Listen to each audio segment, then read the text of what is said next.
Assalamualaikum warahmatullahi wabarakatuh. Perkenalkan, nama saya Darnawati dengan NIM F2023010065 dari kelas N2. Di sini saya akan menjelaskan mengenai materi sejarah farmakognosi. Berikut materinya. Farmakognosi berasal dari kata Yunani, yaitu farmakon yang berarti obat dan gnosis yang berarti pengetahuan.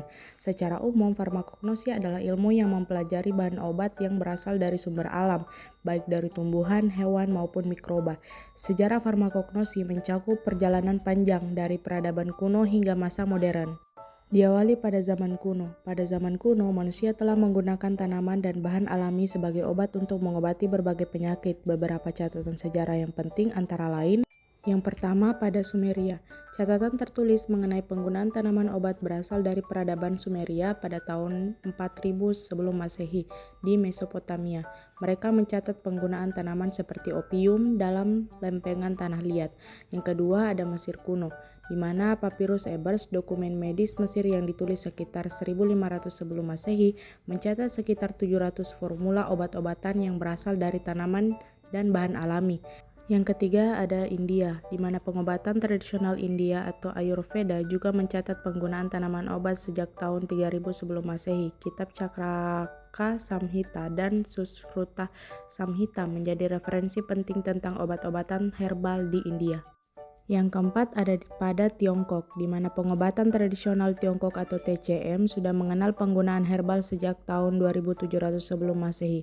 Senong Ben Chaojing adalah salah satu kitab farmakologi yang membahas sekitar 365 jenis tanaman obat. Masuk pada zaman Yunani dan Romawi kuno. Pada zaman Yunani dan Romawi, farmakognosi mulai berkembang dengan metode ilmiah dan pendekatan yang lebih terorganisir, di mana terdapat 3 tokoh. Yang pertama ada Hippocrates pada tahun 460-377 sebelum Masehi, dikenal sebagai bapak kedokteran. Hippocrates mendokumentasikan banyak tanaman obat yang ia gunakan dalam praktik medisnya. Yang kedua ada Dioscorides, di mana ahli farmasi dan botani asal Yunani ini menulis De Materia Medical, sebuah buku berisi lebih dari 600 deskripsi tanaman obat. Buku ini menjadi acuan utama tentang obat-obatan herbal di dunia barat selama lebih dari 1500 tahun. Tokoh ketiga ada Galen. Pada tahun 131 sampai 201 Masehi, tokoh farmakologi di zaman Romawi yang mengembangkan metode persiapan obat dari tumbuhan, dikenal dengan istilah obat galenik, untuk sediaan tanaman seperti tinctur, sirup, dan ekstrak. Kemudian masuk pada abad pertengahan, yaitu perkembangan ilmu farmakognosi di dunia Islam. Adanya tokoh Ibnu Sina atau Avicenna, yaitu tokoh penting dalam dunia medis. Ibnu Sina menulis The Canon of Medicine, Al-Kanun fi al-Tib, yang menjadi ensiklopedia medis terkemuka selama beberapa abad. Dalam karyanya, ia mencatat lebih dari 800 bahan obat alami, termasuk tanaman obat dan sumber-sumber alami lainnya. The Canon of Medicine tidak hanya digunakan di dunia Islam, tetapi juga menjadi referensi medis utama di Eropa selama ratusan tahun hingga masa Renaissance. Masuk pada Renaissance dan abad pencerahan, di mana pada periode Renaissance abad ke-15 hingga ke-17, minat terhadap botani dan ilmu alam meningkat pesat. Farmakognosi mengalami perkembangan pesat dengan adanya metode ilmiah.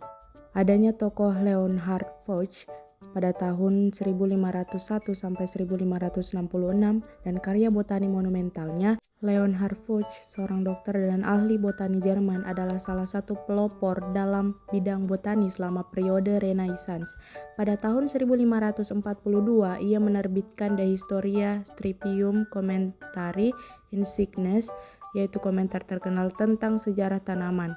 Buku ini berisi ilustrasi detail lebih dari 500 tanaman obat, lengkap dengan deskripsi yang akurat tentang karakteristik botani dan khasiat pengobatan dari tanaman-tanaman tersebut. De Historia Stripium merupakan salah satu buku botani paling terkenal dan paling berpengaruh pada masa itu, dan menjadi acuan untuk ilmu botani modern. Kemudian tokoh kedua ada William Wethering pada tahun 1741 hingga 1799 dan penemuan manfaat digitalis, di mana William Wethering adalah seorang ahli botani dan dokter asal Inggris yang dikenal karena penelitiannya terhadap tanaman foxglove, yaitu Digitalis purpurea. Ia menemukan bahwa ekstrak dari foxglove dapat digunakan untuk mengobati penyakit jantung, khususnya untuk menangani kondisi yang saat itu dikenal sebagai dropsy, edema atau penumpukan cairan akibat gagal jantung. Pada tahun 1785, Wittering menerbitkan buku An Account of the Foxglove dan Some of its Medical Uses, di mana ia menjelaskan secara rinci bagaimana penggunaan foxglove dapat membantu pasien dengan gejala gagal jantung. Ini adalah salah satu contoh awal dari studi farmakognosis sistematis mengenai tanaman obat, di mana Wittering mengamati efeknya pada pasien, menentukan dosis yang efektif, dan mencatat efek samping. Kemudian masuk pada perkembangan di abad ke-20 hingga sekarang, di mana pada abad ke-20 farmakognosi mengalami perubahan besar dengan kemajuan teknologi analisis dan bioteknologi, di mana penggunaan teknologi modern yaitu penggunaan teknik seperti kromatografi, spektroskopi, dan bioteknologi membantu dalam mengidentifikasi dan mensintesis bahan aktif dari tanaman obat. Kemudian ada penelitian obat-obatan baru, di mana penemuan senyawa seperti paclitaxel dari pohon Yellow-Phasic dan artemisinin dari Artemisia annua menunjukkan bahwa tanaman masih menjadi sumber penting dalam penelitian obat baru. Selain itu, ada juga etika dan keberlanjutan, di mana di era modern perhatian terhadap keberlanjutan dan perlindungan terhadap biodiversitas semakin meningkat. Hal ini mendorong penelitian yang lebih etis dalam eksplorasi sumber daya alam.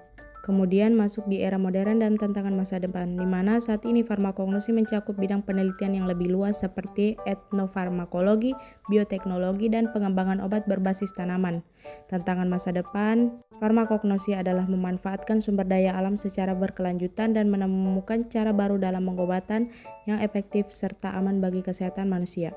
Sekian presentasi saya, lebih dan kurangnya mau dimaafkan. Wabillahi taufiq wal hidayah. Wassalamualaikum warahmatullahi wabarakatuh.